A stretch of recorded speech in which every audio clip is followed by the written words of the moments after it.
அடுத்து இன்னொருத்தர் காதர் பாட்சா ஐயாவை 40 முறை கைது பண்றாங்க. ஒரு முறை 2 முறை இல்ல. ஆமா, ஹார்மோனிய சக்கரவர்த்தி காதர் பாட்சா திருச்சி மாநகரத்துல பிறந்த உறையூர் குற்ற வழக்கு. அவர் நாடகம் தொடங்கி வர்றதுக்கு முன்னாடி 2 பாட்டு 3 பாட்டு பாடுவாங்க. அப்ப இவர் சுதந்திர வேட்கையை உண்டு பண்றாரு. அப்படி பாடினதுல வெள்ளக்கார அரசாங்கம் அவரை தூக்கி உள்ள வைக்குது 40 முறை. கடைசியா ஒரு கொலை வழக்கு. அந்த கொலை வழக்குல அவருக்கு தூக்கு தண்டனை வச்சுட்டாச்சு.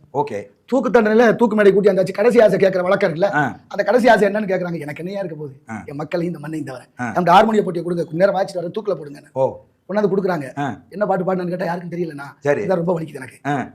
காதர் பாட்சா ஐயா பாடுறாரு, சுருளிமலை வேளா உன்னை தோற்கரித்தேன் பாலா சுப்பிரமணிய வேளான்னு பாடுறாரு. முருகன் பாட்டை பாடுறாரு இஸ்லாமியர். அவர் பாட பாட பாட சிறைக்கு மயங்கின அந்த சிறையில் இந்த சிறைத்துறை அதிகாரி எல்லாம் மகுடிக்கு மயங்கின பாம்பு போல மயங்கிட்டாங்க. நேரம் கடந்துருச்சு. பாட்டு முடிகிற போது தூக்கு போட நேரத்தை பார்த்தா நேரம் இல்ல, தாண்டிருச்சு. தூக்கு போட முடியல, கூடி நீதிமன்றத்துக்கு போறாங்க. நீதிபதி கேட்கிறாரு, ஏன் தூக்குல போடல? அவர் ஆசையை கேட்ட கடைசி ஆசையை. சரி, ஹார்மோனிய பொட்டியை கேட்டாரு. சரி கொடுத்தான், பாட்டு பாடினாரு. அதுக்கு என்ன? அதை கேட்டுட்டு நாங்களும் மெய் மறந்து இருந்தோம். நாங்க சிறைத்துறை அதிகாரி. அவர் பார்த்தாரு, உங்களையே மயக்கிற அளவுக்கு அது என்ன பாட்டு, பாடி காட்டு, பாட சொல்லு. நீதிமன்றத்தில் அதே ஹார்மோனிய பொட்டியை வச்சு ஐயா காதர் பாட்சா இஸ்லாமியர் பாடுறாரு. பாடின பாட்டு முருகன் பாட்டு. நீதிபதி கிறிஸ்தவர் கண்ணீர் விட்டு அழுது தீர்ப்படுகிறார். இப்படிப்பட்ட உணர்வு உள்ள ஒருவரா கொலை செய்திருப்பார்? இவர் குற்றமற்றவர், தூக்கு தண்டனை ரத்து செய்யணும் என்ற வரலாறு இருக்கு. ஏன் என் பிள்ளைகளுக்கு சொல்லிக் கொடுக்கல?